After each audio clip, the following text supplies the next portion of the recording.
किस समस्या का? बाबा जी, धर्म को लेकर। किस धर्म को लेकर? जैसे मान के चलो, सबसे ज्यादा लड़ाई धर्म की होती है। धर्म कभी लड़ाई करवाता ही नहीं। जो पॉलिटिक्स में होती है लड़ाई। समझ ही नहीं है ना, बुद्धि नहीं है ना, तभी तो लड़ाई होती है। अगर समझो, धर्म का मतलब है मार्ग। मार्ग जैसे जीटी रोड में चल रहे हो आप, तो एक्सीडेंट कब होगा? जब आपसे चूक होगी। वो नहीं समझ पा रहे हैं, इसलिए झगड़ा हो रहा है। अगर मार्ग को समझ पाए तो कहीं झगड़ा नहीं बचा। ये जितने भी झगड़े होते हैं, ये सब मार्ग को न समझने के कारण। हमारा जो मार्ग है, जिसे परम धर्म कहते हैं, वो ये है कि सब में अपने भगवान को देखते हुए अपने कर्तव्य का पालन करना। अब जिस पद में है, जिस धर्म की स्थिति पे है, उसके अनुसार पालन करना। कहीं कोई झगड़ा नहीं दिखाई देगा। जब हम अपने कर्तव्य को नहीं जान पाते, अपने कर्तव्य को, और दूसरे के कर्तव्य को देखते हैं, तब झगड़ा शुरू हो जाएगा। ये अधर्म है। हमें अपने कर्तव्य को देखना है, अपने कर्तव्य का पालन करना है, और सब में भगवत भावना करनी है। अगर हम कई बार जैसे राष्ट्र सैनिक आए हैं, उनको कहा है कि आपका परम धर्म है कि सामने आते हुए अपराधी को दंड देना। यही भक्ति होगी, यही पूजा होगी। जो दूसरों को बिना किसी अपराध के उनकी हत्या करता है, अब ऐसे को प्राण दंड देना, ये सबसे बड़ी भक्ति हो जाएगी। तो धर्म का बड़ा विशाल स्वरूप है।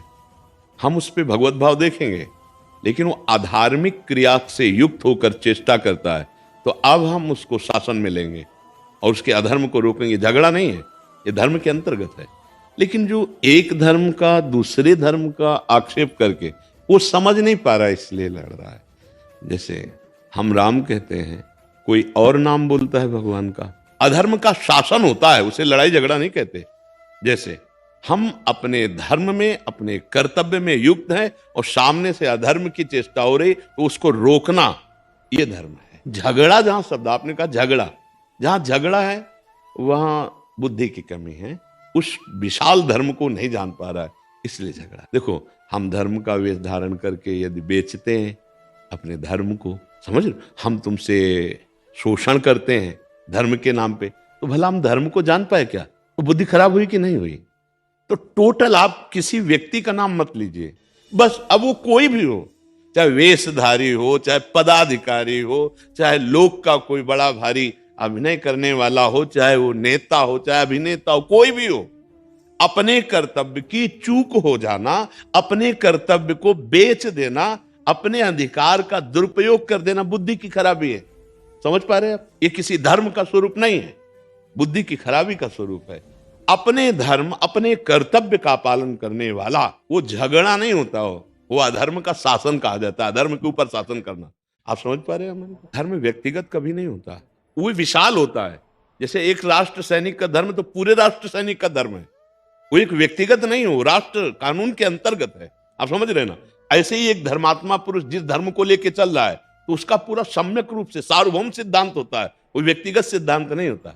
अब जैसे एक पति का क्या कर्तव्य है, तो वो समस्त पतियों के लिए है। एक पत्नी का क्या कर्तव्य, तो समस्त पत्नियों के लिए है। एक माता पिता का क्या कर्तव्य, वो समस्त माता पिताओं के लिए। सार्वभौम सिद्धांत का वर्णन किया गया है। समझ रहे ना?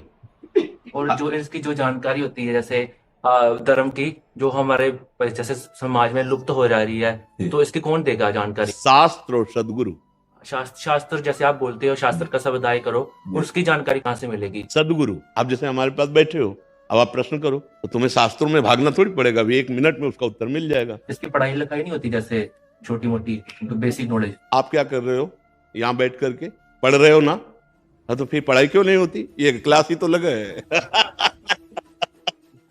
ये क्लास ही तो चल रहा है, धर्म का ही तो क्लास चल रहा है, फिर आपको स्पेशल से क्या है? जैसे बचपन, जैसे बच्चे होते हैं, उनको जानकारी मिल जाए। पहले क्या था कि गुरुकुलों में ऋषि मुनि, जब सब, चाहे राजकुमार हो चाहे किसी गरीब का बालक हो, समान भाव से शिक्षा दी जाती थी। कि आज हमारी जो आधुनिक शिक्षा है, उसमें अध्यात्म शिक्षा जोड़ी जाए, क्योंकि बिना अध्यात्म शिक्षा के जो शिक्षा है वो निष्प्राण है। जैसे ये आधुनिक पढ़ाई है ना, ये शरीर है, और जो अध्यात्म है ना, उसका प्राण है। अगर ब्रह्मचर्य की शिक्षा नहीं है, तो वो व्यभिचार में उतर जाएगा। उसको व्यसन रहित कैसे बनना है, उसको राष्ट्र सेवा कैसे करनी है, उसको कैसे एक महाभागवत बनना है, वो कैसे माता पिता समाज की सेवा करे, ये अध्यात्म के ज्ञान के बिना पुष्ट नहीं हो सकता। क्योंकि जो आधुनिक विद्या है वो केवल स्वार्थ सिखाती है। खुला समझो, धर्म का पालन करे तो वही उनका भजन बन जाएगा, वही उनकी भगवत प्राप्ति, को लाखों का कल्याण हो जाएगा, लाखों को सुख मिल जाएगा।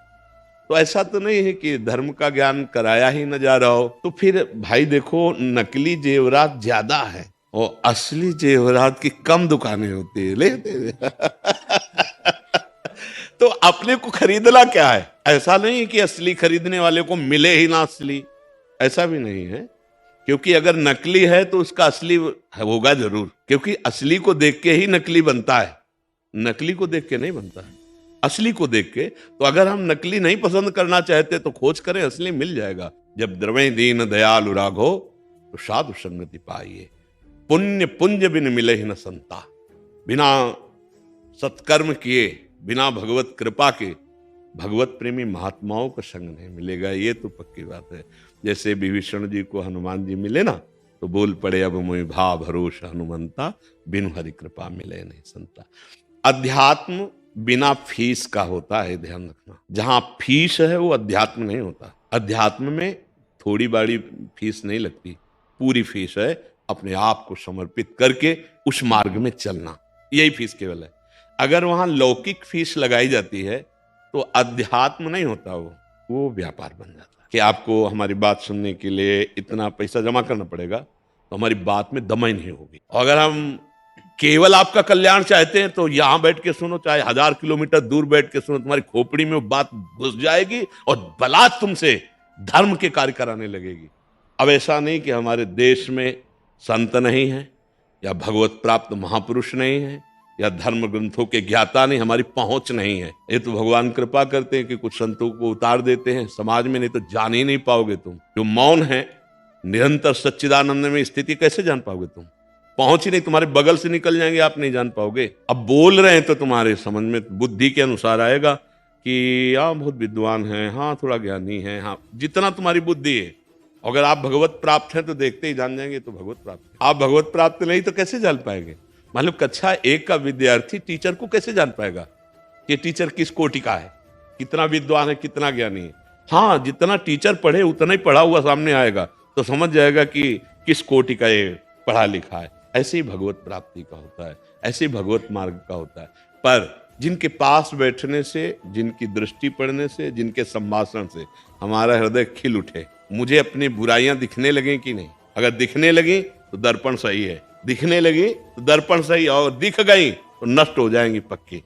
ये संत समागम को फल होता है। यहाँ का सुधार हुआ नहीं, यहाँ सुधार चाहते हैं, यहाँ धर्म को थोपते हैं और अपने ऊपर धर्म का शासन मानते नहीं, गड़बड़ हो गया।